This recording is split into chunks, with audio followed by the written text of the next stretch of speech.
ዘውዱ ሾው በመላው አውሮፓ የሚኖሩ ኢትዮጵያውያንና ትውልደ ኢትዮጵያውያን በማህበራዊ ኢኮኖሚያዊና ፖለቲካዊ ጉዳዮች ዙሪያ ያላቸውን ሁለንተናዊ ተሳትፎና እምቅ የህይወት ተመክሮ በጥልቀት የሚዳስስ በይዘቱ ለየት ያለ በአዝናኝ ገጠመኞች የተሞላና በማራኪ ጨዋታዎች የተኳለ ቴሌቪዥን ፕሮግራም ዘውዱ ሾው ቁም ላለው ቁም ነገር ሲሹም ለተዝናኖት በያሉበት ዘውዱ ሾው።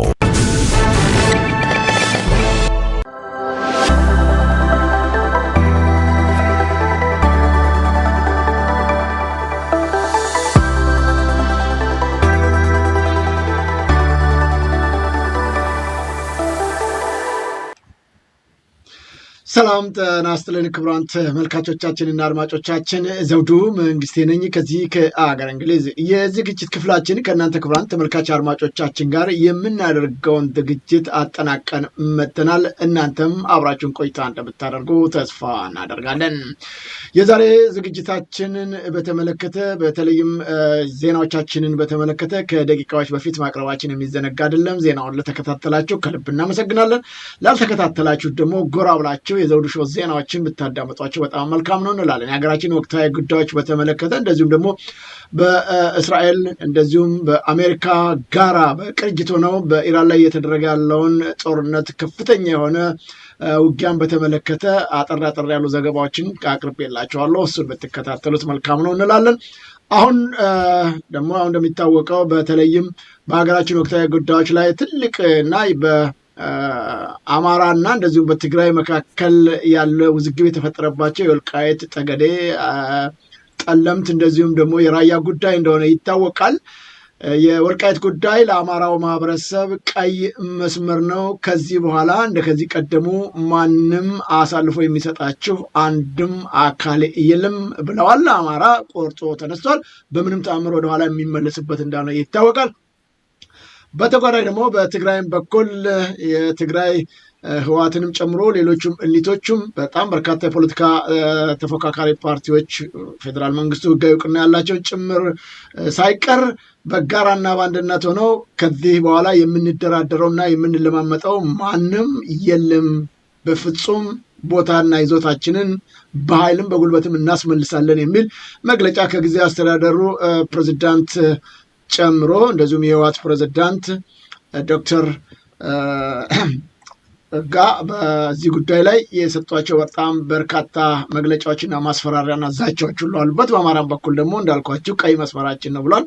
የዶክተር ደብረጽዮንም ሆነ የጀነራሉ የተለያዩ በስብሰባው ላይ ወይም በሰልፉ ላይ የሰጧቸው መግለጫዎች ከንቱ ነው፣ ውጤት የለውም በማለት አጣጥለውታል። ዞሮ ዞሮ ምንድን ነው እየተደረገ ያለ የሚል በተለይም በወልቃይት ጉዳይ ላይ በተለይም የግፉአን ድርጅት በጣም ቀደም ብሎ ጀምሮ ለረጅም ዓመታቶች በጉዳዩ ላይ ክርክር ሲያደርግ ለዓለም አቀፉ ማህበረሰብ ሲያሳውቅ እንደነበረ የሚዘነጋ አይደለም። አሁንስ ምን እየተደረገ ነው? መግለጫውን ሰጥተዋል። ዜና ላይ ለተከታተላችሁ ዜናውን መግለጫውን በዛ ማግኘት ትችላላችሁ። ምንድን ነው እየተደረገ ያለው፣ ምንድን ነው እየተፈጸመ ያለው በዛ አካባቢ የሚለውን እና ሌሎችንም በሀገራችን ተጨባጭ ሁኔታ ወይም ወቅታዊ ጉዳዮች ላይ በተደጋጋሚ ጊዜያት በዚህ በዘውዱ ሾው ሚዲያም በተለያዩም የመገናኛ አውታሮች ላይ እየመጣ ሀሳቡን በመስጠት የሚታወቀው የግፉአን ድርጅት የህዝብ ግንኙነቱ ኃላፊ አቶ ቻላቸው ዛሬ ከኔ ጋር ቆይታ ያደርጋል። ከሱ ጋር የምናደርጋቸውን ውይይቶች እንድትከታተሉ ከወዲሁ በማክበር ጋብዛለሁ። አብረን ቆይታ እናደርግ። በዘውዱ ሾው ሚዲያ የሚተላለፉ ዘገባዎች ታዲያ እንዲደርሷችሁ በተቻለ መጠን አዳዲስ ተመልካቾቻችን ካላችሁ ሰብስክራይብ እያደረጋችሁ ወዳጅ ቤተሰቦቻችን ሁኑ። በተጓዳኝም ይህን ዝግጅት ለሌሎች ተመልካች አድማጮቻችን ሼርና ላይክ እንድታደርጉትም ከወዲሁ እንጠቁማለን። ይህ ዝግጅት በኢትዮጵያን ሳተላይት ቴሌቪዥን ኔትወርክም ወይም ኢሳንም የሚተላለፍ ነው። በተቻለ መጠን የኢሳን ድርጅትንም እንድታግዙ እንድታበረታቱ ከወዲሁ በማክበር እየጠየቅኩ በቀጥታ ወደ እንግዳችን እሄዳለሁ። ጤና ይስጥልኝ አቶ ቻላቸው። ዛሬም እንደወትረው ሁሉ በዘውዱ ሾው ሚዲያ በሀገራችን ተጨባጭ ሁኔታ በተለይም በዚህ በወልቃይት ጉዳይ ያሉትን አንዳንድ መረጃዎች እንድታካፍለን። ምክንያቱም በትግራይ በኩል እየወጡ ያሉ መግለጫዎች ትንሽ አስደንጋጭ ናቸው። በአማራም በኩል አስደንጋጭ ነው። ግን አሁንም ተመልሶ ወገኖቻችን እንዳያልቁ ምን መደረግ አለበት የሚለውን በእናንተ በኩል ምን እየሰራችሁ እንዳለ ለመወያየት ነው እንግዲህ ዛሬ ጋበዝኩ። ከልብ አመሰግናለሁ። በድጋሚ እግዚአብሔር ይስጥልኝ ለቃለ ምልልሱ ፈቃደኛ ስለሆንክ። ዘውዱ እንዲሁም የዚህ ሚዲያ ተከታታዮች መጀመሪያ በእኔም ይሁን በልሳነ ግፉዓን ስም ከፍ ያለ ምስጋና ማቅረብ ፈልጋለሁ። ዘውዱ እና ድርጅትህ በዚህ በሀገር ጉዳይ ላይ ለምታደርገው አስተዋጽኦ በእውነት በጣም ደስተኞች ነን። በጣምም እናመሰግናለን። ነገር ግን አመስጋኝና ተመስጋኝ ባያስፈልገውም ይሄ ሁላችንም ማድረግ የሚገባን የዜግነት ግዴታችን ነው። ለሁሉም በተደጋጋሚ ሐሳባችንን ይዘታችንን ከኢትዮጵያ ወገናችን ጋር ቀርበን እንድንነገር ድሉን ደጋግመን ስለምትሰጠን አሁንም በድጋሚ በእኔም ይሁን በልሳነ ግፉዓን ስም ከፍ ያለ ምስጋና ማቅረብ እወዳለሁ። ወንድም ዘውዱ ከልብ አመሰግናለሁ። አቶ ቻላቸው እንግዲህ የእናንተ ድርጅት በጣም ረጅም ጊዜያቶች በዚህ በወልቃይትና በተለያዩ በአማራ ግዛት በተነጠቁ ቦታዎች ላይ ሰፊ ስራ ሲሰራ ቆይቷል። አሁን ደግሞ በህወሓት በኩል የተለያዩ መግለጫዎች እየወጡ ነው። እሱ ብቻ አይደለም፣ ይህንን በአማራ ግዛት ውስጥ ይቀመጣል ወይም ይሆናል ተብሎ የታሰበውን ወይም አማራው በኃይሉ በጉልበቱ የያዘውን ስፍራ የፌዴሬሽን ምክር ቤትም አንድ ውሳኔ አስተላልፏል። ይህ ውሳኔው በተመለከተና በሌሎችም ጉዳይ ላይ መግለጫም ሰጥታችኋል። የመግለጫችሁ ዋና ዓላማ ምንድን ነው? እስቲ ከዛን ጀምርና ወደ ሌሎች እንቀጥላለን። በጣም አመሰግናለሁ። መግለጫችሁንም ያው በዜና ላይ አቅርቤዋለሁ። ካልተሳሳትኩ ይህ እናንተ መግለጫ እንደሆነ እርግጠኛ ነኝ። እስቲ የመግለጫው ዋና ዓላማ ምንድን ነው? በድጋሚ አመሰግናለሁ። በእርግጥ የመግለጫ ዋና ዓላማ እንደምታውቀው የኢትዮጵያ ምርጫ ቦርድ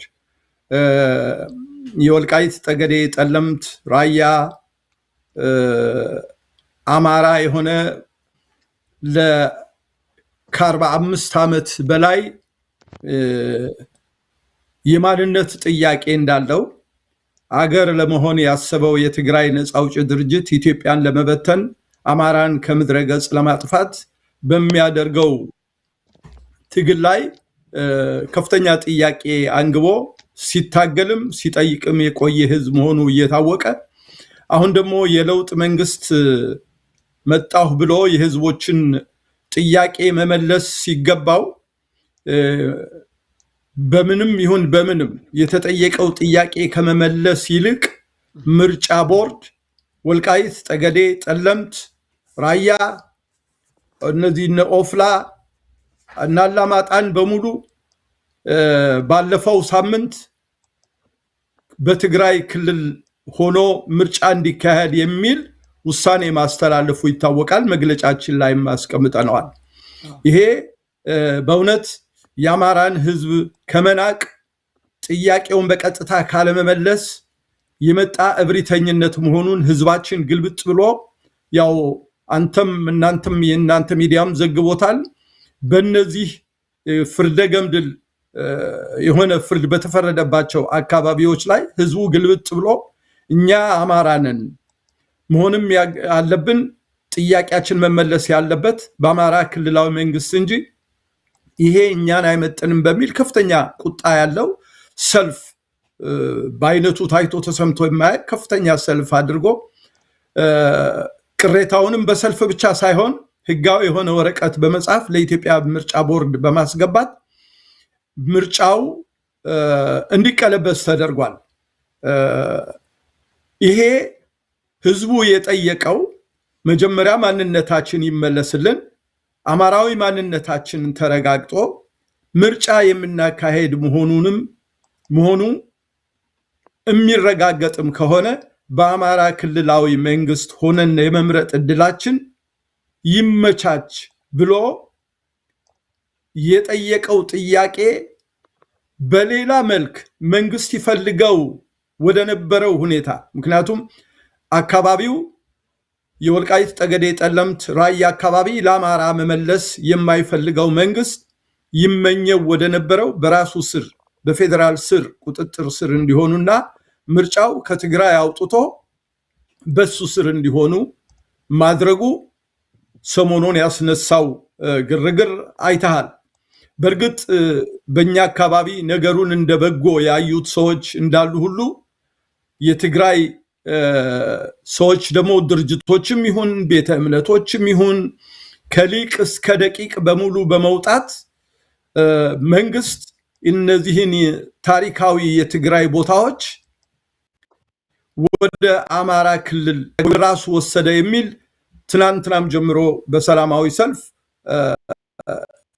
ሲያጥለቀልቀው በቃላይ ለጠየቀው ጥያቄ የኛ የልሳነ ግፉዓን ድርጅት ያወጣው መግለጫ የወልቃይት ጠገዴ ጠለምት አማራ ህዝብ ጥያቄው አንድና አንድ ነው።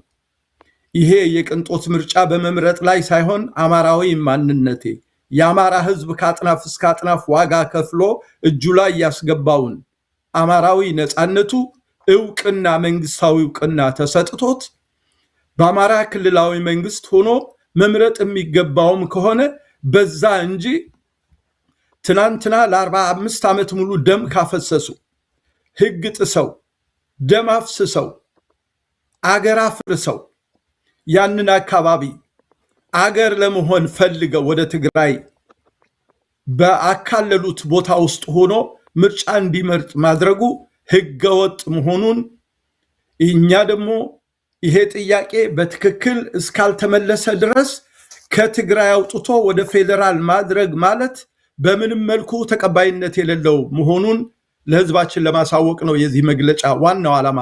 ዘውዱ ከልብ አመሰግናለሁ አቶ ቻላቸው። እንግዲህ የፌዴሬሽን ምክር ቤት የምርጫ ቦርድ ክልላውን ሲያደርግ ነበረ፣ የትም አልሄድም፣ ምን ሊሆን እንደሚችል ይታወቃልና ለምንድን ነው መጀመሪያውኑ ይህንን ውሳኔ ማስተላለፍ ያልፈለገው?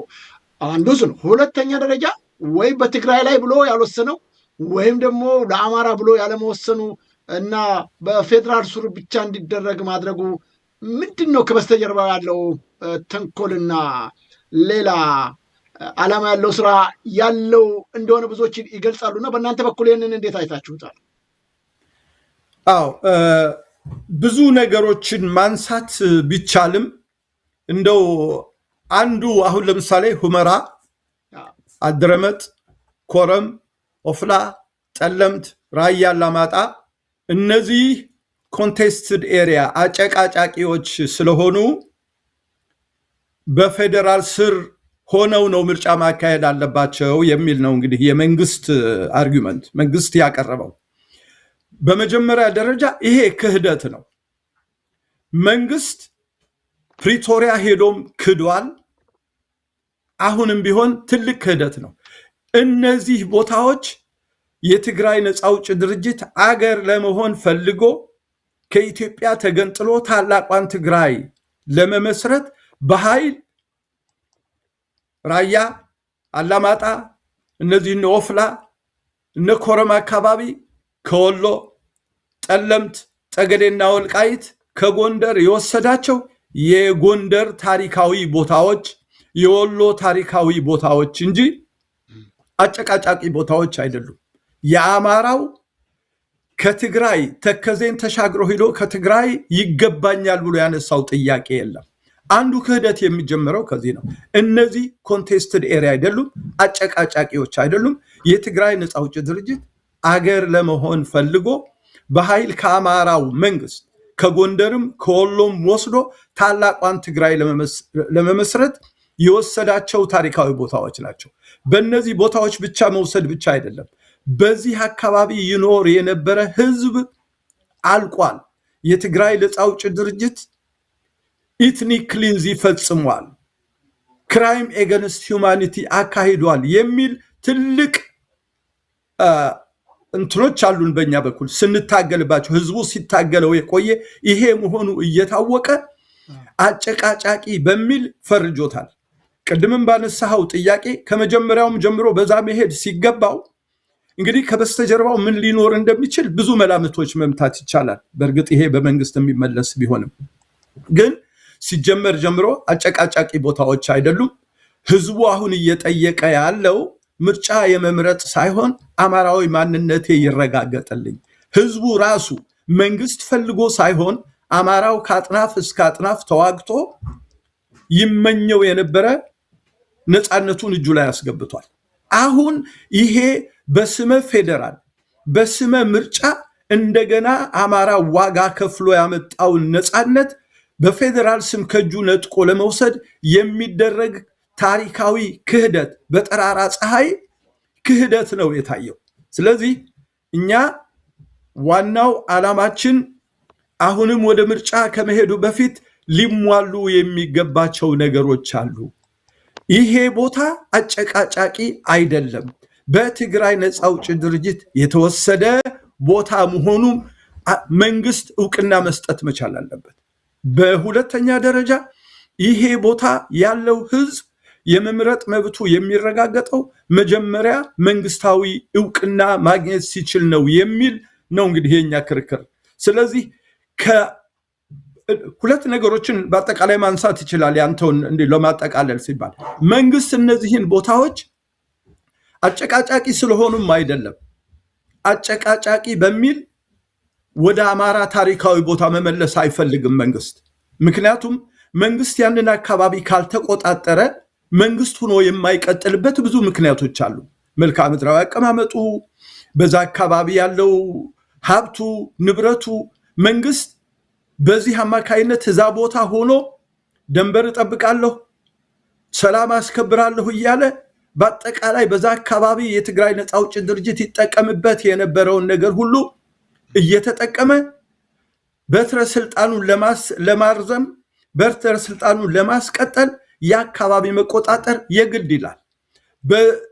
በሌላ በኩል ደግሞ ስታየው የትግራይ ነፃ አውጪ ድርጅት ያንን አካባቢ ሳይዝ ደረቅ ወደብ ከውጭ ጋር የሚገናኝበት ሀብት የሚያካብትበት እንደ ሀገር ለመቆም ከኢትዮጵያ ታሪካዊ ጠላቶች ጋር የሚገናኝበት የአካባቢ መቆጣጠር ስላለበት በምግብም ራሱን እንዲችል በዛ አካባቢ ካሁን በፊትም በትረ ስልጣን ላይ በነበረበት ሰዓት ወርቁም ኦፓሉም ማሽላውም ሰሊጡም በዛ አካባቢ ያለው ጥቅም በሙሉ ስለሚያውቀው ያንን አካባቢ ይዞ አገር ለመሆን የግድ በዛ አካባቢ መቆጣጠር ስላለበት የነዚህ ሁለት ጥጋበኞች በሚደረገው ትርምስ የአማራ ህዝብ እንደ ቅጠል እየረገፈ ነው። ስለዚህ መንግስት ይሄንን አካባቢ አጨቃጫቂ መሆኑ ፈልጎ ሳይሆን ሆን ብሎ በአጨቃጫቂ በሚል ስም ገብቶ ያንን አካባቢ እንዲቆጣጠር ከመፈለግ ካልሆነ በስተቀር አካባቢው አጨቃጫቂ አይደለም። የአማራ ታሪካዊ ቦታዎች ናቸው እነዚህ ቦታዎች። የትግራይ ነፃ አውጪ ድርጅት ግን አገር ለመሆን ምክንያት ፈልጎ ሌላ ነገር ሲያመጣ መንግስት ደግሞ ያንን ምክንያት ላለመመለስ ሲል አማራውንም ላለመስጠት ሲል በእንደዚህ አይነት ግብ ላይ ነው ያለው ጦርነቱ። ዘውዱ ከልባ አመሰግናለሁ አቶ ቻላቸው። እንግዲህ በአማራ በኩል በእናንተም በግፉዓን ድርጅቱ በኩል ጠንከር ያለ መግለጫ በሚሰጥበት በዚህ ሰዓት በትግራይ ደግሞ የዛኑ ያህል ውሳኔ እየተወሰነ ነው ያለው። እንዳልኩት ትግራይ የምትረከበው እንጂ አሳልፋ የምትሰጠው አንዲት ጋት መሬት የለችም ሲሉ ሌተናንት ጀነራል ታደሰ ወረደ አቋማቸውን በግልጽ አሳውቀዋል። በተጓዳኝም ከዚህ በኋላ በትግራይ በኩል ጦርነት የሚነሳ ከሆነ አደጋው የከፋ ነው፣ ለኢትዮጵያ ብቻ አይደለም ለቀጠናውም አስቸጋሪ ነገር ይፈጠራል። ስለዚህ ምንም የምንሰጣት ጋት መሬት የለችንም በሚል ነው የተናገሩት። አንተ ደግሞ አሁን እየገለጽክ ያለው በጣም በሚገርም ሁኔታ ይሄ ምንም የሚያጨቃጭቅ የሚያወዛግብ ጉዳይ የሌለው የሚታወቅ ነገር ነው እያልክ ነው ያለው። ይሄ መሆኑ ከታወቀ በትግራይ በኩል እንደዚህ አይነት በተለይም በጀነራል ታደሰ ወረደም ሆነ በህወሓት በኩል እየተሰጠ ያለው መግለጫ ምንድን ነው ትርጓሜው? ጥሩ ጥያቄ ነው ዘውዱ። ወደዛ ከመሄድ በፊት ይህ አሁን አንተ ላነሳኸው ጥያቄ አገሪቱ አሁን ለገባችበት ቀውስ የምታየው የዓለም አቀፍ ማህበረሰብ ነገ ይፈነዳል ጦርነት ከነገ ወዲያ ይፈነዳል የሚባለው ለእንደዚህ አይነት ትልቅ ኢትዮጵያ አሁን ለወደቀችበት ታሪካዊ ውርደት የዳረገን የኢትዮጵያ መንግስት መርህ አልባ ግንኙነት ብለን በተደጋጋሚ የምንገልጸው የፕሪቶሪያ ስምምነት ተግባራዊ አለመሆን ነው። በፕሪቶሪያ ስምምነት ይህ አሁን አገር አምሳለሁ እያለ በተደጋጋሚ ፊሽካ የሚነፋው ያለ የትግራይ ነፃ አውጪ ድርጅት ትጥቁን ማስረከብ፣ የፌዴራል መንግስቱ አካባቢውን መቆጣጠር፣ የኢትዮጵያ ታሪካዊ ደንበሮች በመንግስት ስር መዋል፣ ከዛ በኋላም በዚህ ትጥቅ ትግል ውስጥ የታገሉ የነበሩ ሰዎች ወደ ሰላማዊ ማህበራዊ እንዲመለሱ ማድረግ፣ ሌላም ምናልባት እነዚህ የማንነት ጥያቄ አለኝ ብለው ጥያቄ የሚያነሱ ጉዳዮች ካሉ ህጋዊ በሆነ መንገድ እልባት እንዲሰጣቸው የሚል መንግስት ተግባራዊ ካለማድረጉ የተነሳ አሁን ትናንትናም እንዳየው ሰላማዊ ሰልፍም እያደረጉ ወልቃይት፣ ጠገዴ፣ ጠለምትና ራያ ብቻ ሳይሆኑ እነዚህ ሰዎች አሁንም በተደጋጋሚ እስከ መተማ ዮሐንስ ይሄዳሉ። የአባይ ከተቻለ የአባይ ግድብም ወደ ትግራይ ማድረግ ይፈልጋሉ። የመሬት ጥያቄያቸው ትናንትና ጀነራል ታደሰ ወረደ እንደነገሩን ትግራይ የምትሰጠው ሳይሆን የምትቀበለው መሬት አለ ሲሉ ገና የመሬት ጥያቄያቸው የተስፋፊ ፖሊሲያቸው በወልቃይት ጠገዴ ጠለምት ተገድቦ የሚቀር ሳይሆን ገና ሰፊ መሬት ይጠይቃሉ።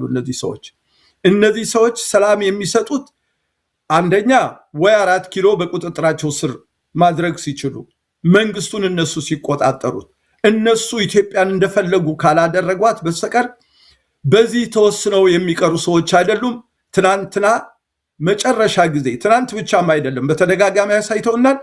ትናንትና ግን በደብረ ጽዮንም ይሁን በጀነራል ታደሰ ወረደም ይሁን እነሱ ትግራይ ውስጥ አሉ የሚባሉት የፖለቲካ ድርጅቶች በጠቅላላ አንድ ቃል፣ አንድ አካል፣ አንድ አምሳል ሆነው የአማራን መሬት በመውረር አማራን በመፍጀት አንድ ድምፅ ያሰሙበት እነሱ አገር ለመሆን ህዝብ ለማጥፋት የተዘጋጁበት ሌላው አማራ ደግሞ ላለመጥፋት ትግል እያደረገበት ያለ ወቅት ሆኖ ነው ያገኘነው። በአጠቃላይ ሲጠቃለል የነዚህ ሰዎች ዓላማ ኢትዮጵያ እነሱን ካላስተዳደሯት የሚፈልጉት ነገር ካላገኙ አገሪቷም ሀገር አትሆንም፣ በሰላም የሚኖር ህዝብ የማይኖር መሆኑን ትናንትና ሰው ግልብጥ ብሎ በአንድ ቋንቋ እነዚህ ዋናው ህዝብም ብቻ አይደለም ቤተ እምነቶች ሳይቀሩ መግለጫ አውጥተዋል። ቤተ እምነቶች ሳይቀሩ የሚደረገውን እንግዲህ ቤተ ክርስቲያን ይሁን ቤተ እምነት እውነት ይናገራል ማለት ስንችል እንዲሁ በጠቅላላ 45 ዓመት ሙሉ የፈሰሰው የንጹሃን ደም ሊያሳስባቸው ሲገባ ምንድነው ችግሩ ብሎ በእምነት አይን ማየት ሲገባቸው ሙልጭ ያለ ክህደት ይዘው ይሄ ቦታ የአማራ የትግራይ ታሪካዊ ቦታ ነው በሚል ትልቅ የክህደት ሰልፍ ሆኖ ያገኘነው ነው። ስለዚህ የትናንትናው ህዝብ የትናንትናው የሰልፉ ዓላማ ከአሁን በፊት መንግስት ሆነን የፈጸምነው የግድያ የጭፍጨፋ መንገድ አሁንም መቀጠል ይኖርብናል። ዓለም ህዝብ ለማጥፋት አማራን ለመደምሰስ በምናደርገው ትግል ላይ ትብብሩን ያሳየን ብለው በጠራራ ፀሐይ አዋጅ ያወጁበት ቀን ሆኖ ነው ያገኘነው እኛ ዘውዱ። አመሰግናለሁ አቶ ቻላቸው። ዶክተር ደብረጽዮን ገብረ ሚካኤልም በተመሳሳይ ወጣቶቹ ወዴት ነው የምትሄዱት? አዲስ አበባ ብትሄዱ ግፍና ስቃይ መከራ ነው የሚበዛባችሁ፣ ሌሎች አካባቢዎችን ብትሄዱ ግፍና መከራ ነው የሚበዛባችሁ። ስለዚህ በተለይም በአማራው የተወሰደብንን ይዞታችንና ሌሎቹንም ነገር ለማስጠበቅ መስራት ይገባናል አንዱኑ ብለዋል። በተጨማሪም ደግሞ ያቀረቡት ጥሪ አለ። የፌዴራሉ እና የክልሉ የጸጥታ ኃይሎችም በማይመለከታችሁ ጉዳይ መግባት የለባችሁም፣ ጥንቃቄ አድርጉ ብሏል። በማይመለከታችሁ ማለት ምን እንደሆነ ባይገባኝም በሌላም በህወሓት በትግራይ ጊዜያዊ አስተዳደርነት ወይም ደግሞ ጊዜያዊና አንድነትን ጉዳይ ላይ ከሌሎች ድርጅቶች ጋር ደግሞ ለመስራት ፈቃደኞች ነን አብረን ለመስራት ይላሉ። ይህ ማለት ምን ማለት ነው? ምናልባት የኦሮሞን ነው የኦሮሞ ነፃነት ግንባርን ነው ወይስ ደግሞ የሌሎችን ክልሎች ነው ወይስ አራሱ ፋኖም ጭምር ከኒ ጋር ተቀላቅሎ ማለት ነው? ምን ማለት ነው? እንደው በዚህ ላይ ያለ ግንዛቤ ምንድን ነው? የዶክተር ደብረጽዮን መግለጫስ ምንድን ነው የሚያመላክተው? ማንን ነው የሚጋብዘው? አብረን ለመስራት ዝግጁ ነን ማለት ምን ማለት ነው? አዎ፣ በነገራችን ላይ ይሄ ህዝብ የመሰብሰቡ ጉዳይ እንደምታውቀው የትግራይ ነፃ አውጪ ድርጅት ብቸኛ የፖለቲካ ድርጅት ሆኖ በትግራይ ውስጥ ዘርፈ ብዙ የሆነ በደል ሲፈጽም የነበረ ነው። ለዛም ነው ትንሽ የተስፋ ጭላንጭል ሲያይ ዛሬ በትግራይ ውስጥ በህግም ይሁን በተለያየ መልክ ከ19 የፖለቲካ ድርጅቶች ተፈልፍለዋል። እንዳውም ወደ 5 የሚሆኑ ገና መንገድ ላይ ያሉ አሁን በአጠቃላይ ትግራይ በሚባል 5 ሚሊዮን በማይሞላ ህዝብ ውስጥ 23 የፖለቲካ ድርጅቶች ተቋቁመዋል። ደብረጽዮን በእንደዚህ አይነት ቀቢጸ ተስፋ የሚያስተላልፈው መልእክት እንግዲህ ማን ሊሰማው እንደሚችል ባላውቅም በአንድ ነገር ግን እርግጠኛ የምንሆነው ወጣቱ ሆኖ ይቀበለዋል አይቀበለውም ሌላ ጥያቄ ሆኖ በእርግጥ ቀደም ለመግለጽ እንደሞከርኩት የተለያዩ የፖለቲካ ድርጅቶች የተለያየ አመለካከት ቢኖራቸው ግን በአንድ ነገር ግን በተለይ በትናንትናው ሰልፍ ግልጽ አድርገውልናል። 13 የፖለቲካ ድርጅቶች ቢኖራቸውም የወልቃይት ጠገዴ ጠለምት ራያ ቦታ የትግራይ ነው በማለት አማራን ጠላት ነው በማለት ጉዳይ ግን ምንም ልዩነት አላየንባቸው። ይህንን ነው ያየነው። ስለዚህ ደብረጽዮን ይሰሙኛል ይከተሉኛል የሚላቸው ሰዎች ካገኘ ለማሞኘት ካልሆነ በስተቀር ባለፈው ጦርነት እኮ ከ1 ሚሊዮን ህዝብ በላይ የጨረሰ 5 ልጆች የነበራት እናት ልጅ አልባ ያስቀረ አሁንም ልጇን ሰጥታ ወደ ጦርነት የምትማገድ እናት ካለች ህዝብ ካለ እንግዲህ እሱ ለነሱ ብንተውላቸው ጥሩ ነው። በሌላ ደረጃ በደብረጽዮን መግለጫ ሁሉም ሲያዩት ምንድነው ሰሞኑን መንግስት የምርጫን አስመልክቶ እነዚህ የትግራይ ታሪካዊ ቦታዎች ወደ ፌደራል ማካለሉ በአማራና በትግራይ ህዝብ መካከል ጦርነት እንደማወጅ ነው የሚል መልእክት አስተላልፈዋል። እኛ ማኒፌስቶ ቀርጾ አማራ ጠላቴ ነው ያለ የምናቀው የመጀመሪያውም የመጨረሻውም ብቸኛ ድርጅት ትህነግ የሚባል የትግራይ ነፃ አውጪ ድርጅት ነው።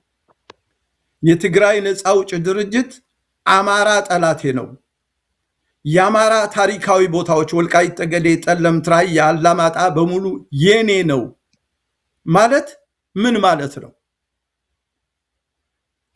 አማራው አብሮ ከጎኑ እንዲሰለፍ ይፈልጋል። እንደገና ደግሞ የአማራ ታሪካዊ ቦታዎች የኔ ናቸው ይላል። በነገራችን ላይ በዚህ በኩል እንደው ምስጋናም የሚቸራቸው ናቸው። በምንም መልኩ እነጌታቸው ረዳ እንኳን የጠቅላይ ሚኒስትሩ አማካሪ በመሆን ቤተ መንግስት ቁጭ ብለው ወደ ኋላ የማይሉ ላመኑበት ወደ ኋላ የማይሉ መሆናቸውን አሳይተውናል። አሁንም ቢሆን ቢኖር ምንድነው አማራውን ለትብብር ይፈልጉታል፣ ሌላውም ለትብብር ይፈልጉታል። ግን የራሱ መሬት ግን የትግራይ እንዲሆን ደግሞ ቀይ መስመር አስምረውለታል። ስለዚህ የራሱን መሬት ሰጥቶ ባህል ታሪካውን ንዶ አያት ቅድመ አያቶቹ ያቆያትን ኢትዮጵያ አፍርሶ ታላቋን ትግራይ ለመገንባት የሚተባበር አካል ካለ ፍርዱን ለነሱ ነው የምንተወው። የትግራይ ነፃ አውጪ ድርጅት ግን ግልጽ የሆነ አቋም አለ። የአማራ ታሪካዊ የሚባሉ ቦታኛ ቦታ የአማራ ነው የምንለው የትግራይ ቦታ መሆኑን ይሄም ብቻ ሳይሆን ሌላም ከአማራም ከሌላም የሚፈልገው ቦታ እንዳለ ኢትዮጵያን እንደ ኢትዮጵያ መቀጠል የሚቻል ከሆነ እነሱ የሚመሯት ሀገር ካልሆነች በስተቀር እነሱ ያልመሯት ሀገር እንደማትሆን እነሱ ያላስተዳደሩት መንግስት እንደማይሆን በግልጽ አስረድተውናል። ስለዚህ ትብብሩ ከትግራይ ጋር ከትህነግ ጋር የሚደረገው ትብብር ምን ሰጥቶ ምን ለመቀበል ነው? ኢትዮጵያን አፍርሶ እነሱን ሀገር ለማድረግ ምን አይነት ትብብር ነው የሚፈለገው? ስለዚህ ግልጽ የሆነ አቋም አሳይተውናል። አሁንም እኔ ትብብር አይደረግ እያልኩ አይደለሁም። ትብብር በሚደረግበት ሰዓት ግን የአማራ የሆኑ ታሪካዊ ቦታ፣ የጎንደር የሆነ ታሪካዊ ቦታ ለጎንደር፣ የጎጃም የሆነ ታሪካዊ ቦታ ለጎጃም፣ የትግራይ የሆነ ታሪካዊ ቦታ ለትግራይ ተሰጥቶ ኢትዮጵያን እንዳገር አክብረን በሚደረገው ነገር ካልሆነ በስተቀር በአንድ ወቅት ጠቅላይ ሚኒስትር መለስ ዜናዊ ያሉት ነበር በሱዳን ጉዳይ ላይ በዚህ በእኛ ጨቃጫቂ ከሱዳን ጋር የምንጨቃጨቅበት ቦታ አለ ከትግራይ ጋር ሳይሆን ከትግራይ ጋር የትግራይ ነፃ አውጪ ድርጅት ወሮናል ከሱዳን ጋር የምንጨቃጨቅበት ቦታ አለ እና ጠቅላይ ሚኒስትር መለስ ዜናዊ የኔን ለኔ የናንተን እንካፈል አይነት አባባል ያሉት ነገር አለ የአማራን ታሪካዊ ቦታ ለኛ እንወስዳለን ይሄንን ለመውሰድ ግን አማራው ተባበረን የሚል የቂላቂል ጥሪ የሚቀበላቸው ማንም የለም በአሁኑ ሰዓት አማራ አንድ ሆኖ ዋጋ እየከፈለበት ባለበት ሰዓት እንዲህ አይነት ታሪካዊ ስተት ይሰራል የሚሰራ አማራ አለ ብለን አናምንም ካለም ቆም ብሎ ማሰብ አለበት ከማለት ውጭ ሌላ ምንለው ነገር አይኖርም ዘውዱ አመሰግናለሁ አቶ ቻላቸው ዶክተር ደብረጽዮን በንግግራቸውም የተናገሩት ነገር አለ ለሰልፈኞቹ ማለት ነው የፌደራልና የክልል የጸጥታ ኃይሎች በማይመለከታቸው ውጊያ ውስጥ ከመሳተፍ እንዲቆጠቡ ጥሪ እናቀርባለን ነው እናሳስባለን ይላል የፌደራልና የክልልና የጸጥታ ኃይሎች በማይመለከታቸው ውጊያ ውስጥ አትግቡ ሲባል ወልቃይት ጠገሌን ራያ አላማጣን የመሳሰሉትን ወይም በአማራው ለጊዜው ያዘብንን ቦታዎች ባይልና በጉልበት ለመንጠቅ ጦርነት እንጀምራለን አትምጡ ማለት ነው ወይስ ምን ማለት ነው ይሄስ አው ትንሽ ግራ ተጋብተዋል እንግዲህ በአጠቃላይ ምንድነው ኢትዮጵያን እንግዲህ የኢትዮጵያ መንግስት እንዴት እንደማያዩ አላቅም ሌላው እንዴት እንደማያዩ አላቅም ኢትዮጵያ ከኢትዮጵያ ከተገነጠሉ አገር ከሆኑ ብለዋል እኮ ያው በነሱ ጭንቅላት ዲፋክቶ ስቴት ሆነዋል በቃ ቤተ እምነቱን ከኢትዮጵያ ኦርቶዶክስ ተዋሕዶ ቤተክርስቲያን ገንጥለዋል የኢትዮጵያ ባንዲራ አሽከንጥረው ጥለዋል መንግስት በዛ አካባቢ ፕሪቶሪያ ሄደው የፈረሙትን መንግስት በዛ አካባቢ ዞር እንዳይል ብለዋል ስለዚህ ይሄንን ይያሉ ያሉ ቢኖር ምንድነው ምናልባት በኢትዮጵያ መንግስት ስም ለምሳሌ የጀነራል ታደሰ ወረደ ከፌደራል መንግስቱ ጋር የምንገናኝበት መንገድ አለ ስለሚል ምናልባት በዛ መልክ ያለ ነው ለማለት ካልሆነ በስተቀር እኔ የደብረጽዮን አባባል ባንድ ወገን ይሄን ያህል ህዝብ አልቆብናል ይላሉ በሌላ በኩል ለፖለቲካ ተብሎ ግራ የተጋባ ድርጅት በአሁኑ ሰዓት መንግስታዊ ዕውቅናውን ካጣ ወዲህ ምን እንደሚያደርግ የሚያውቅ ድርጅት ስላልሆነ እኔ ይሄ መልእክት ይሄ ጥሪ ምን ሊሆን እንደሚችል አልገባኝ ግን በአጠቃላይ ሲጠቃለል ቢኖር ምንድነው ኢትዮጵያን ክዳችሁ አገር ለመሆን ያሰብነውን ዓላማ ለማሳካት ከጎናችን ቁሙ ነው ሲጠቃለል ሌላ ምንም ነገር የለም የፖለቲካ ድርጅቶች ምንም ይሁን ምንም አገር ከመሆን ውጭ ሌላ አማራጭ የለንም መንግስት የኢትዮጵያ መንግስት ትግራይን እንደ ኩርድሽ ያደርጋታል አገር አርባ ሊያስቀረን ነው በጋራ አብረን ቁመን አገር መሆን ካልቻል በፍጹም ከኢትዮጵያ መንግስት ጋር ሆነን ጥቅማችንን ማስከበር እንደ ትግራይ መቆም አንችልም ስለዚህ ለፌደራል መንግስቱም ይሁን ለምንም ይሁን ያላችሁ ከትግራይ ነፃ አውጪ ድርጅት ጎን በመቆም ታላቋን ትግራይ አገር ለማድረግ በመናደርገው ጉዞ ላይ ከጎናችን ተሰለፉ የሚል ጥሪ ሆኖ ነው ያገኘሁት ዘውዱ አመሰግናለሁ አቶ ቻላቸው ተመልካች አድማጮቻችንም እየተከታተላችሁት የምትገኙት እዚህ እንግሊዝ ከሚገኘው የዘውዱ ሾው ሚዲያ ነው እንግዳችን አቶ ቻላቸው እንግዲህ በወቅታዊ ጉዳዮችና በተለይም በዚህ በወልቃይት ጠገሌ ጠለምት ራያ ያሉትን በህዋት ወይም ደግሞ በዚህ ባገነኑ ስርዓት በነበረው ኢህአዴግ የተወረሱት ቦታዎችን በተመለከተና በሌሎችም ጉዳይ ላይ ሐሳባቸውን እየሰጡና ስለሰጡት መግለጫ በተመለከተ ነው ማብራሪያ እየሰጡ ነው የሚገኙት እየተከታተላችሁ ለምትገኙት ከልብ አመሰግናለሁ በተቻለ መጠን አሁንም ይህ ዝግጅት ለሌሎች ተመልካች አድማጮቻችን እንዲደርስ ሼር እና ላይክ ብታደርጉት መልካም ነው አዳዲስ ተመልካቾቻችንም ሰብስክራይብ ያደርጋችሁ ወዳጅ ቤተሰቦቻችን እንድትሆኑ ኮዲው በማክበር ጋብዛለሁ እንግዲህ አቶ ቻላቸው ሌላው የወልቃይት ኮሚቴ ጣልቃ እገባለሁ በሚል በተለይም በዚህ በወልቃይት ጠገዴ አስመላሽ ኮሚቴ በምርጫ ቦርድና በስምረት ፓርቲ የፍርድ ቤት ክርክር ውስጥ እገባለሁ በሚል ጥያቄ አንስቷል ይህንን በተመለከተ ጉዳዩ እንግዲህ ፍርድ ቤት የደረሰ ነው። አሁን ቅድም አንተም እየገለጽክ እንዳለው በዚህ ሁኔታ ክርክር ውስጥ እንገባለን ብለዋል። ምንድን ነው ጥቅሙ በፍርድ ቤት ውስጥ ክርክር ውስጥ መግባት? የዚህ የወልቃይት ጠገዴ አስመላሽ ኮሚቴ ለምን አስፈለገ? ተጨማሪ ክርክር ውስጥ ለመግባት የፈለገበት ምክንያት እንደው ምናልባት የመገናኘት እድል ካላችሁ የምትነጋግሩ የምትወያዩ ከሆነ በዚህ ጉዳይ ላይ ጣልቃ መግባቱን እንዴት አያችሁት? ምናልባት እናንተ በእውነት አይቼዋለሁ። እንትኑን እንደ ድርጅትም ትናንት አይተነዋል። እኔ አሁንም በጣም እቸገራለሁ። ይህንን ጥያቄ እነሱ ቢመልሱት እንዲሁ የሚሻል ይመስለኛል። ነገር ግን ወደኋላ ሄደን ስናይ መጀመሪያም የኢትዮጵያ ምርጫ ቦርድ ነው ወልቃይት ጠገዴ፣ ጠለምትና ራያ በትግራይ ስር ሆነው ምርጫ ያካሂዳሉ ያለው። ከዛ በኋላም ቀደም ብለን ለመግለጽ እንደሞከርኩት በመግለጫችን ላይ ግልጽ እንዳደረግነው የህዝብ ቁጣ በዛም የመንግስት ፍላጎት ተጨምሮበት እንግዲያ ወደ ፌዴራል መንግስቱ ይሆናል ብሎ ውሳኔ ወሰነው የተባለው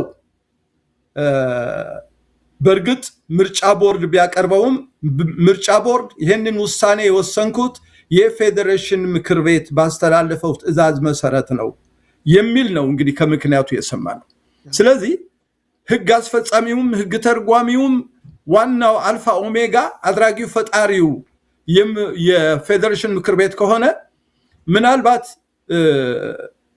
እኔ የዚህ የወልቃይት የአማራ ማንነት በዚህ ጉዳይ ላይ ጣልቃ የመግባቱ ጉዳይ ላይ እኛ በፍጹም አልታየንም። በዚህ ጉዳይ ላይ ሄኖ ለማለት በጣም እንቸገራለን። ግን ሲጠቃለል ግን በፍጹም ይሄ በነጌታቸው ረዳ የቀረበው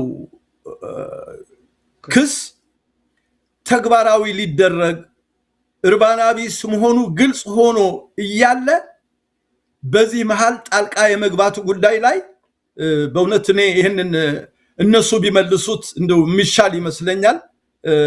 ለኛ ግን ብዙም የታየን ነገር አይደለም። እንደዚህ ብዬ ባልፈው የሚሻል ይመስለኛል። አቶ ቻላቸው ያው እንግዲህ እናንተም ጉዳዩ የሚመለከታቸው ስለሆነ ከዛ አኳያ ነው አነሳሁት። ምክንያቱም አሁን ከሳሽ እና ተከሳሽ ታውቀዋል። ስምረት ፓርቲ ከሳሽ ነው፣ ምርጫ ቦርድ ደግሞ ተከሳሽ ነው። የፍርድ ውሳኔ እንኳን ገና ባልተሰጠበት ጉዳይ፣ ምንም ባልተነሳበት ጉዳይ የዚህ ጣልቃ መግባቱ ጉዳይ ግራ ስለገባኝ ምናልባት የተነጋገራችሁበት ነገር ካለ ብዬ ነበር። ለማንኛውም እንግዲህ ጉዳዩ የሚመለከተው ራሱ የዚህ ወልቃይት ጠገዴ አስመላሽ ኮሚቴ ስለሆነ ከነሱ ጋር እንግዲህ መረጃውን የሚሰጡን ከሆነ በዛ በኩል ለማጣራት ሞክራለሁ። ከልብ አመሰግናለሁ። በተደጋጋሚ ጊዜ ገልጸውታል። በተለይም የትግራይ ማህበረሰብ የሃይማኖት ተቋማቶች ጭምር ሳይቀሩ እንደዚሁም ደግሞ የተለያዩ የፖለቲካ ፓርቲዎች በዚህ በወልቃይት ጉዳይ በራያ በጠለምት ጉዳዮች ላይ አቋም ይዛሉ። ሁልጊዜ አንድ ነው የሚሆኑት። አሁን ራሱ ስምረት ፓርቲ ከህወሓት ጋር ያለው ግንኙነት እጅግ በጣም የሰፋ ነበር። በጣም ህወሓትን ሲተቹ እርምጃ እንወስዳለን በእነዚህ አካላቶች ላይ ወደ ህዝቡ የማይመለሱ እስከ ማለት የደረሱበት እንደነበረ አቶ ጌታቸው ራሱ ሲናገር ብዙ ጊዜ ሰምተናል። ስምረትም ተገንጥሎ ወጥቶ እንግዲህ ራሱን ችሎ ህወሓትን አፈርሳለሁ ብሏል። ህወሓትም በኢትዮጵያ ምርጫ ቦርድ ህግ መሰረት ያልተመዘገበ ወይም ደግሞ የተሰረዘ ነው፣ የሚታወቅ ነገር ነው። ግን እስካሁን አክቲቭ ሆኖ እየሰራ ነው የሚገኘው። በጣም በሚገርም ሁኔታ አገሪቱ በመንግስትና በህግ በምትተዳደርም አትመስልም። ኢትዮጵያ ራሷ ቢሆን ኖሮ ህግና ስርዓት ቢኖር ኖሮ የተሰረዘ ፓርቲ ያልሆነ አካል ዛሬም አክቲቭ ሆኖ መስራቱ በጣም የሚያሳዝን ነው። ይሁን እንጂ ምንም መጣ ምንም ቅድም እንደገለጽከው የዚህ ጉዳይ የወልቃይት ጉዳይ ወይም ደግሞ በአማራ የተወሰዱባቸው ቦታዎችና ሌሎችም ሲመጣ አንድ ነው የሚሆኑትና ሁሉም ወደ አማራው ስንመጣ ግን በጣም በሚያሳዝን ሁኔታ አንድ ለመሆን አይደለም የሚሰሩት እና የሚስተዋሉት ነገሮች በጣም ያሳዝናል። ጌታቸው ረዳ እንዳልከው ከጠቅላይ ሚኒስትሩ አማካሪ ሆኖ ቁጭ ብሏል። ግን ምክትል ጠቅላይ ሚኒስትር ደግሞ ተብሎ የተቀመጠው አማራ ነው። ከዚሁ ከአማራው ማህበረሰብ የወጣ ሰው ነው። በጠቅላይ ሚኒስትሩ አማካሪ እንኳን ሆኖ አማራ የተያዘ ቦታ ይገባኛል ብሎ ሲከስ፣ በዚህ በኩል ደግሞ የምክትል ጠቅላይ ሚኒስትሩ ዝምታ ስታየው አማራው ምን እያደረገ ነው ማለት ያስችለናል። ምንድን ነው እየሰራ ያለው? በጋራ ለመቆም አንድ ለመሆን ለምን ተሳነው ትላለህ? ጥሩ ጥያቄ ነው ወንድም ዘውዱ። አማራው ምን እየሰራ ነው ለማለት አማራውማ የህልውና አደጋ ተጋርጦበት ይሄው በውጭ ሀገር ያሉ አዳዲስ መሳሪያዎች መሞከሪያ ተደርጓል። በድሮን፣ በታንክ፣ በመድፍ፣ በመትረየስ እየተጨፈጨፈ ያለበት ሁኔታ ሰዓት ላይ ነው ያለነው። አማራማ በአሁኑ ሰዓት የሞት የሽረት ትግል እያካሄደ ነው። ነገር ግን ከአማራ አብራክ የተወለዱ በአማራ ስም የሚነግዱ ለሆዳቸው ያደሩ ጥቂት ሰዎች ግን አይደለም ወልቃይት ጠገዴ፣ ጠለምትና ራያ የትግራይ ነው ለማለት ቀርቶ የተወሰነ አካባቢ በአጠቃላይ ህዝቡ እንደዚህ አይነት ውርጅብኝ ሲወርድበት ሌትና ቀን የድሮን መሞከሪያ ሲያደርጉት በለው አጥፋው በቃ የኛን ስልጣን ካልተቀበለ ያሉ ገዳይ ከሆነ ስርዓት ጋር አብረው የሚመክሩትን ሰዎች አማራ ናቸው ብሎ መቀበሉ በጣም ስለሚያስቸግር ነው። አማራ እንደ ህዝብ በአሁኑ ሰዓት የተደቀነበትን የህልውና አደጋ ለመቀልበስ ሌት ተቀን ደፋ ቀና እያለ ነው። እኔ እንግዲህ አማራ ብዬም ወስደው እንደዚህ ነው። በአማራ ስም የሚነግዱ የአማራ ታይትል ተሰጥቷቸው ግን ለስርዓቱ ያደሩ ሰዎችን በእርግጥ ከአማራ አብራክ የወጡ ናቸው።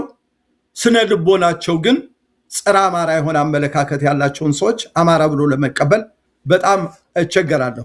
አማራ እንደ መንግስት ወኪል የሌለው ባለቤት የሌለው ህዝብ መሆኑን አውቆ ነው ወደ ትግል የሚወጣው። ወደ እነጌታቸው ረዳ ግን እንደው ብዙም ላለመሄድ ብዬ ነው። ወደ እነጌታቸው ረዳ ስምረት ፓርቲ ሲሄድ ግን እነጌታቸው ረዳን ብቻ ሳይሆን በትግራይ የተቋቋሙት ፓርቲዎች የትግራይ ነፃ አውጪ ድርጅት ህልውናውን አጥቷል። የ51 ዓመት የዕድሜ ባለጸጋ ሆኗል። ታሪካዊ ሞቱን እየሞተ ነው። ከእንግዲህ በኋላ እንደ ድርጅት ሆኖ አይቀጥልም። ስለዚህ እሱ የሚሞት ከሆነ እኛም የሱን ውርስ ይዘን እንሂድ ብለው ለዛ ዓላማ የተሰለፉ እንጂ ምንም አይነት ለውጥ እንደሌላቸው ግልጽ ነው። ምክንያቱም ሌላኛው ቲፒኤልኤፍ ሆነው ነው እየመጡ ያሉ እነዚህ ሰዎች። የታክቲክ ልዩነት ነው የነበራቸው እንጂ የዓላማ ልዩነት የላቸውም። ዓላማቸው አንድና አንድ ነው። የሶቪየቱ ሶሻል ኢምፔሪያሊዝም በአፍ ሶሻሊዝም በተግባር ኢምፔሪያሊዝም እንደሚሉት ሁሉ በአፍ በአደረጃጀት የተለዩ የሚመስሉ በአመለካከት ግን ቅድም ብለን እንደገለጽናቸው አማራ ጠላት ነው በማለት የአማራ ታሪካዊ ቦታዎች የኛ ነው ለማለት ብሎም ታላቋን ትግራይ እውን ለማድረግ አገር ለማዋለድ ግን እነዚህ ሰዎች አንድ ናቸው። ስለዚህ እነጌታቸው ረዳ ቲፒኤልኤፍ የሚባል ድርጅት ስላረጀ የዛን ቦታ ለመውረስ የመጡ እንጂ ምንም የተለየ ዓላማ እንደሌላቸው ግልጽ የሆነ መስመር አሳይተውናል። ዛሬም ነገም እነዚህ ሰዎች በዚህ መልኩ ከመቀጠል ውጭ ሌላ የላቸውም። ነገር ግን እነዚህ ቤተ እምነቱም የተለያየ ፖለቲካ ድርጅቶችም ነባር ድርጅቶችም አሁን እየተፈለፈሉ ያሉ ድርጅቶችም አንድ አቋም ካላቸው አገር ለመሆን ከፈለጉ ኢትዮጵያን ታሪካዊ ሀገር ኢትዮጵያን ለመበተን ከፈለጉ የኢትዮጵያ ነባር የሆኑ የኢትዮጵያ ሃይማኖቶችን ማፈራረስ ከፈለጉ ከነዚህ ጋር የሚደረገው ትብብር ይሄንን ማድረግ የሚቻለው ከነዚህ ጋር እንደዚህ አይነት ዓላማ ካላቸው ሰዎች ጋር የሚተባበሩ ሰዎች ላይ ነው። አሁን የኛ ጥያቄያችን መሆን ያለበት እንዴት ነው መተባበር የሚቻለው? ምን ለመሆን ነው? አገርን ለማፍረስ ዝም ብሎ ማፍረስ አይቻልም ወይ? ምን ከነሱ ጋር ትብብር አስፈለገ? ስለዚህ እኔ እነዚህ ሰዎች እንደማንም ኢትዮጵያዊ ተበድለው እንደማንም በኢትዮጵያ አንድነታቸው ሃይማኖታቸው ተነክቶ እንደዚህ አማራ ህዝብ በህልውና የመጣባቸው ነገር ቢኖር የግድ የጋራ ጠላት ካለ ዓላማህ ግልጽና ግልጽ ሆኖ ቀይ መስመር የምትላቸውን አስቀምጠህ ያንን አምነህ ትግል ይደረጋል። ካሁን በፊትም እነሱ በአማራ በኩል በአዴን ይባል ሆዴድ በብዙ የፖለቲካ ድርጅቶች ሆነው ነው ኢህአዴግ ብለው መንግስትን ጥለው እነሱ በመንግስትነት የቆዩ። አሁንም እንደዛ ማድረግ ይቻላል። ነገር ግን የትግራይ ነፃ አውጪ ድርጅት ኢትዮጵያዊ ባህሪ ሳይኖረው አገር ለመሆን የሚፈልግ አማራን በጠላት የፈረጀ የአማራን ታሪካዊ ቦታዎች የኔ ካለ ሰው ጋር ምን አይነት ግንኙነት ነው ሊኖር የሚችለው? የነጌታቸው ረዳ ግልጽና ግልጽ ነው። በምርጫ ቦርድ ማንሳተፍ እሱ የነሱ ምርጫ ነው፣ ይሳተፉም አይሳተፉ። ግን ግልጽና ግልጽ ነው። በቃ አገር ካልበተነ ኢትዮጵያኛ በምንፈልጋት ካልተሰራች አገሪቷ መበተን አለባት፣ አማራ መጥፋት አለበት ነው። ከዚህ ተምሮ የአማራው ህዝብ ምን ማድረግ አለበት?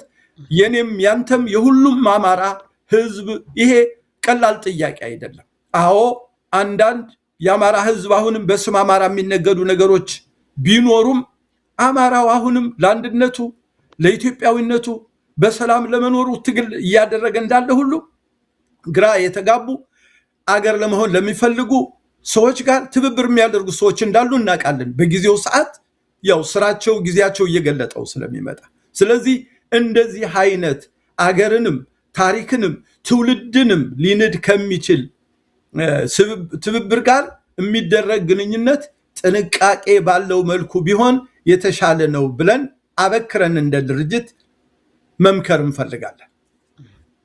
ከልብ አመሰግናለሁ አቶ ቻላቸው። ቀደም ሲል ያነሳው ነገር አለ። በተለይም አማራው ያው የሚችለውን ያህል እያደረገ እየታገለ ነው ያለው።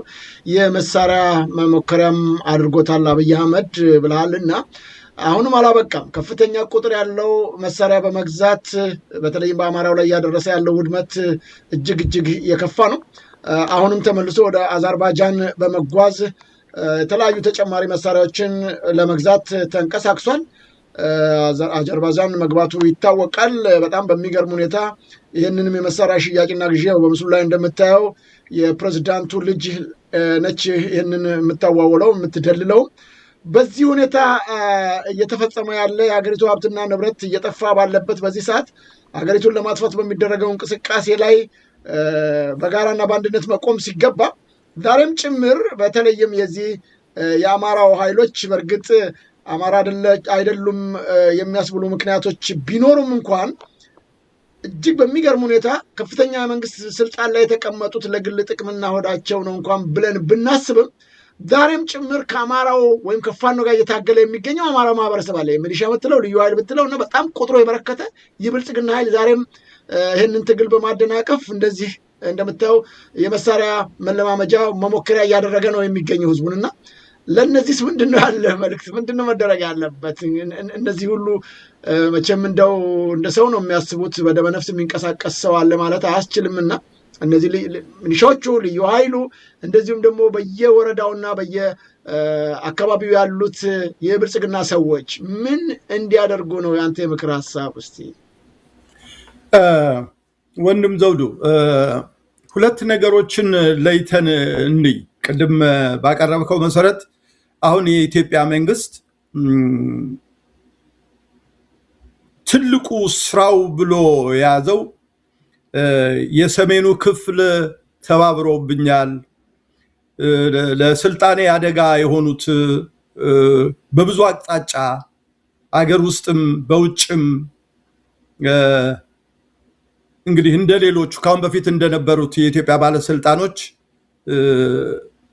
የመውደቂያ ሰዓት ደርሷል ብሎ ባመነበት ሰዓት አሁንም እንደገና ከፍተኛ የጦር መሳሪያ ለማካበት ለማምጣት እንደገና ህዝቡን ከህዝብ ጋር ቁጭ ብሎ ያሉትን ችግሮች በሰላማዊ መልክ መፍታት ሲገባው አሁንም አገር አጥፊ ትውልድ አጥፊ የሆኑ መሳሪያዎችን ለማምጣት ደፋ ቀና ሲል ይታያል። ይሄ ዞሮ ዞሮ የዚህ መሳሪያ ዓላማው በግልጽ የውጭ ኃይሎች ሊወሩኝ ነው የሚል ሰበብ ቢኖረውም እንደኛ ግምገማ ካሁን በፊት እንደታየው መንግስት ለስልጣኔ ያሰጉኛል ብሎ ዋናው አሁን የፈረጀው የአማራውን ህብረተሰብ ነው። በአጠቃላይ አሁንም የሚመጣው አሁንም የሚደረገው ከበባ በሌላ ጊዜ በሰፊው የምንመጣበት ቢሆንም እንደ ሰበብ አሰብ ያስፈልገኛል በትግራይ ውስጥ እንደዚህ ቢልም ዋናው ለስልጣኑ አደጋ ነው ብሎ ለመጀመሪያ ጊዜ ያስቀመጠው የአማራውን ኃይል ነው። በተለይ አሁን ያለው የፋኖ እንቅስቃሴ ለአማራ አለው መንግስት ትልቅ ስጋት ነው ብሎ ደምድሟል። ስለዚህ በምንም ይሁን በምንም ትናንትናም እኮ በሰልፉ ላይ ዘውዱ እንደሰማኸው አቶ አማኑኤል አሰፋ ሌሎችም ፋኖን ለማጥፋት ተባበሩን ብሎን ነበር፣ እኛ እንተባበርም ብለን ነው የሚል መልእክት አስተላልፈዋል። ይሄ ግልጽ ፋኖን እናጥፋ። ለምንድነው ፋኖ የሚጠፋው? ለምንድነው አማራ የሚጠፋው? ለምንስ ነው ትናንትና ከፔሌፍ ጋር ሆኖ አማራውን ማጥፋት ለምን አስፈለገ? ስለዚህ ምንም የምናውቀው ነገር ቢሆንም ትናንትና በተለይ አቶ አማኑኤል አሰፋ በነበራቸው የተለያዩ ሚዲያዎች በግልጽ እንደነገሩን አማራን ለማጥፋት ከጎናችን ተሰለፉ። ይሄንን ብታደርጉ እነዚህ አጨቃጫቂ የሚባሉ ቦታዎች እንሰጣቸዋለን ብለውናል። እኛ ግን ከአማራ ጋር መዳማት አንፈልግም አሉን ነው የሚለው። ይሄንን በመናየው እናየዋለን። ስለዚህ ሰቶች ያላቸው ይሄንን የተናገሩት የህወሓት ምክትል አማኑኤል አሰፋ የፒኤልኤፍ ምክትሉ ነው ይሄንን የተናገረው።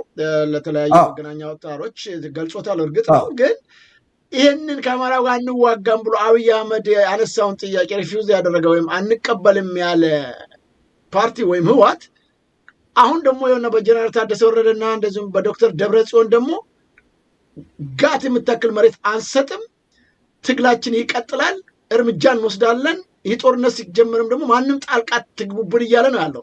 ምንድነው በአንድ ቦታ በአንድ ፓርቲ ላይ ያሉ ሰዎች እንዲህ አይነት መግለጫ የሚሰጡት? ይሄኛው ጦርነት እንገባለን፣ አሁንም ወደ ውስጥ እንቀጥላለን ይላል። በዚህ በኩል ደግሞ ምክትል ፕሬዚዳንቱ የህወሓት ነው መዋጋት የለብንም ብለን አብይን እምቢ ብለነዋል።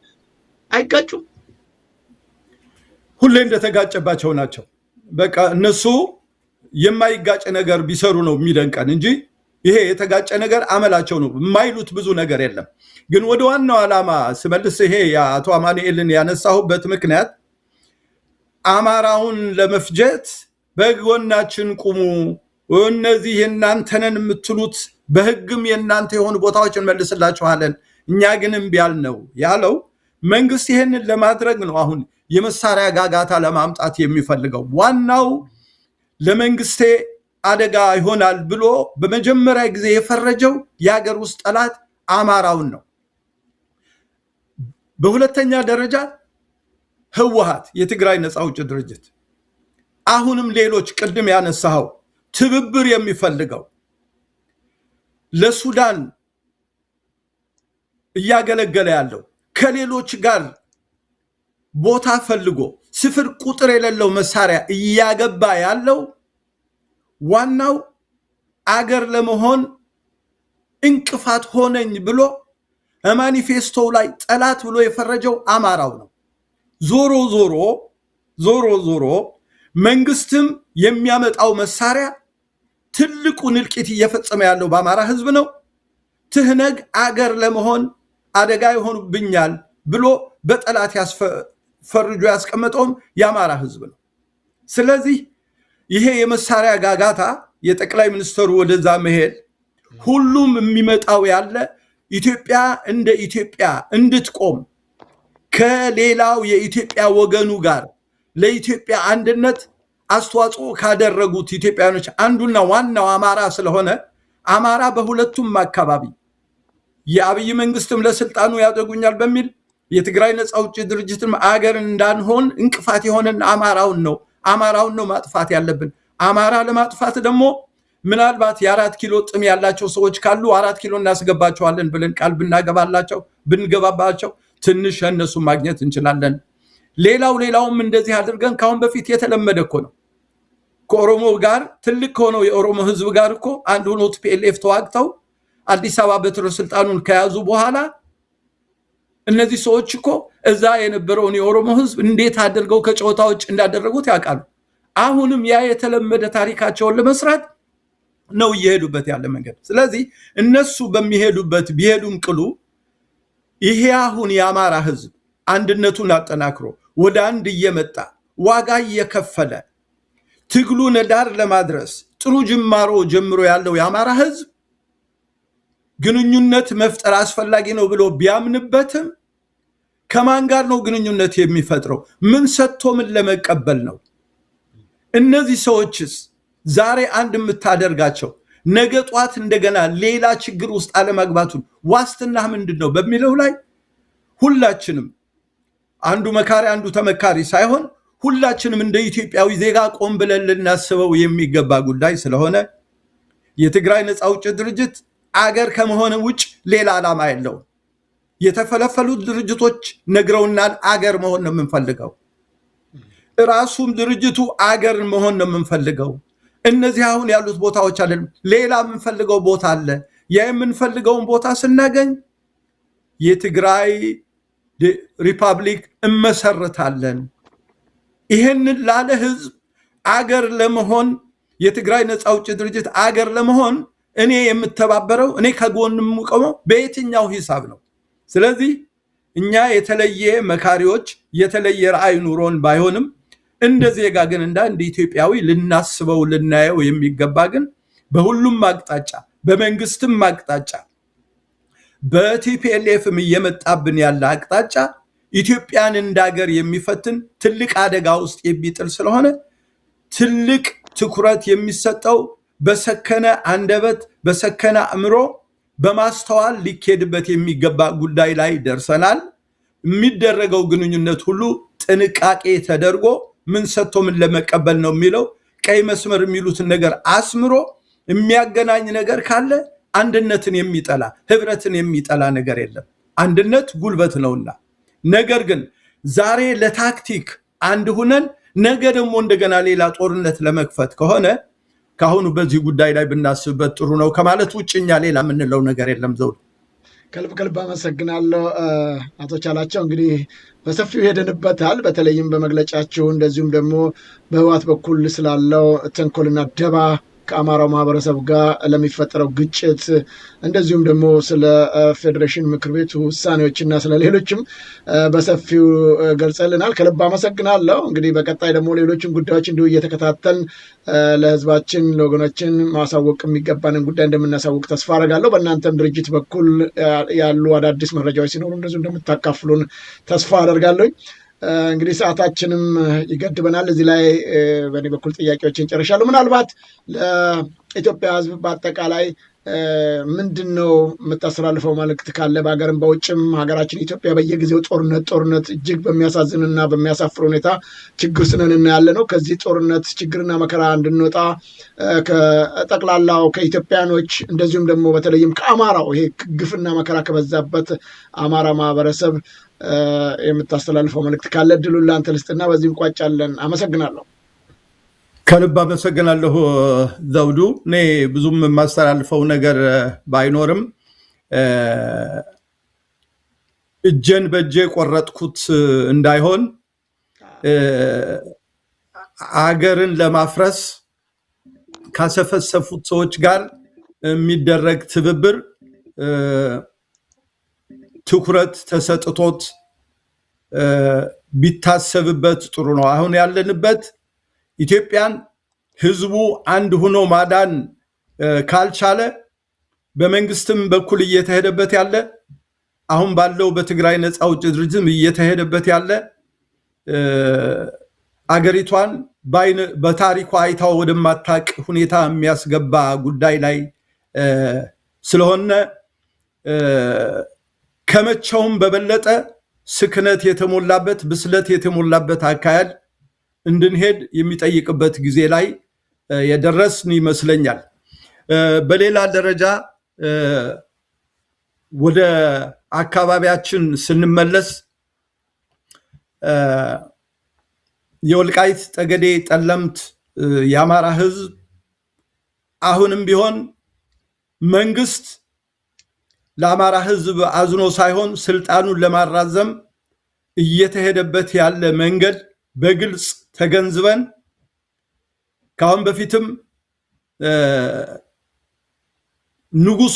ንጉሱ ጣሊያን በመጣበት ሰዓት አገር ጥለው በሄዱበት ሰዓት ህዝቡ እጅና ጓንት ሆኖ አገሩን ጠብቆ እንዳኖረ ሁሉ አሁንም ቢሆን ከአያት ቅድመ አያቶችህ በወረስከው በዚህ መንገድ በመሄድ አገር ሊያጠፉ የተነሱትን ድርጅትም ይሁን በመንግስት ያለው እንቅስቃሴ ተመልክተህ አገርህ አያት ቅድመ አያቶች ዋጋ የከፈሉባት አንተም ዋጋ የከፈልክባት ነውና አገር ከመበተን እንዳትበተን እያንዳንዱ በውጭም በውስጥም ያለ ዜጋ እጅና ጓንት ሆኖ አገሩን የሚጠብቅበት መልክ ቢደረግ ጥሩ ነው እንላለን። በሌላ ደረጃ እንደ መንግስት ካለ የአማራ ህዝብ ጥያቄ ግልጽና ግልጽ ነው። የአማራን ህዝብ ጥያቄ ምናልባት ጠቅላይ ሚኒስትር መለስ ዜናዊ አልመለሱትም፣ ሳይመልሱት ሄደዋል። ጠቅላይ ሚኒስትር ኃይለማርያም ደሳለኝ ሊመልሱት ቀርቶ አደባብሰውት ጭራሽ ወደ ፌዴሬሽን ምክር ቤት የገባውን ወረቀት ማየት ተስኗቸው ምንም ነገር ሳያደርጉ አልፈዋል።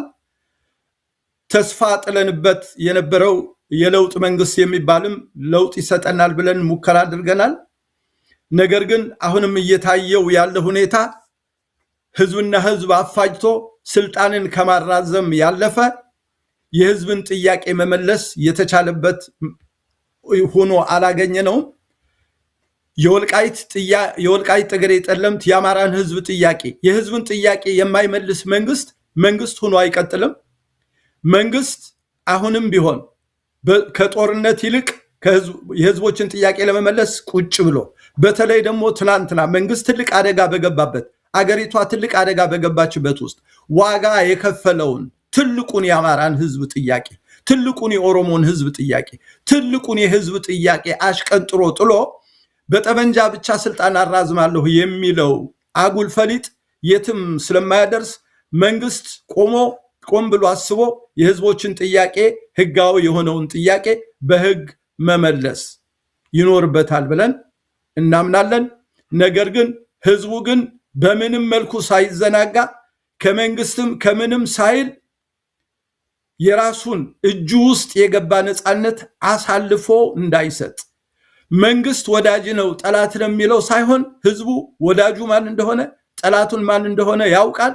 አሁንም ኢትዮጵያን ለማዳን ሰላሙን ለማስቀጠል ህዝብ ማድረግ የሚገባውን ነገር ማድረግ አለበት ብለን እናምናለን። በድጋሜ ወንድም ዘውዱና ድርጅትህ ሐሳባችንን በዚህ እየቀረብን ከህዝብ ጋር እንድንወያይ ለምታደርግልን መልካም አስተዋጽኦ በኔም በድርጅቱ ስም ደጋግሜ ማመስገን ፈልጋለሁ። እግዚአብሔር ያክብርልኝ ጌታ።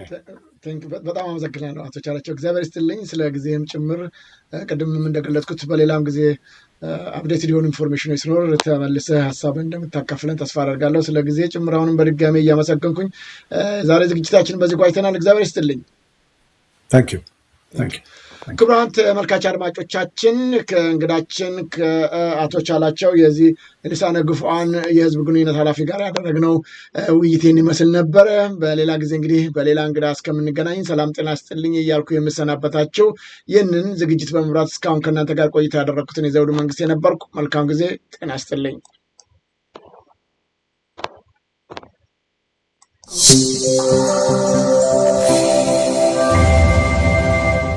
ዘውዱ ሾው በመላው አውሮፓ የሚኖሩ ኢትዮጵያውያንና ትውልደ ኢትዮጵያውያን በማህበራዊ ኢኮኖሚያዊና ፖለቲካዊ ጉዳዮች ዙሪያ ያላቸውን ሁለንተናዊ ተሳትፎና እምቅ የህይወት ተመክሮ በጥልቀት የሚዳስስ በይዘቱ ለየት ያለ በአዝናኝ ገጠመኞች የተሞላና በማራኪ ጨዋታዎች የተኳለ ቴሌቪዥን ፕሮግራም ዘውዱ ሾው። ቁም ላለው ቁም ነገር ሲሹም ለተዝናኖት በያሉበት ዘውዱ ሾው።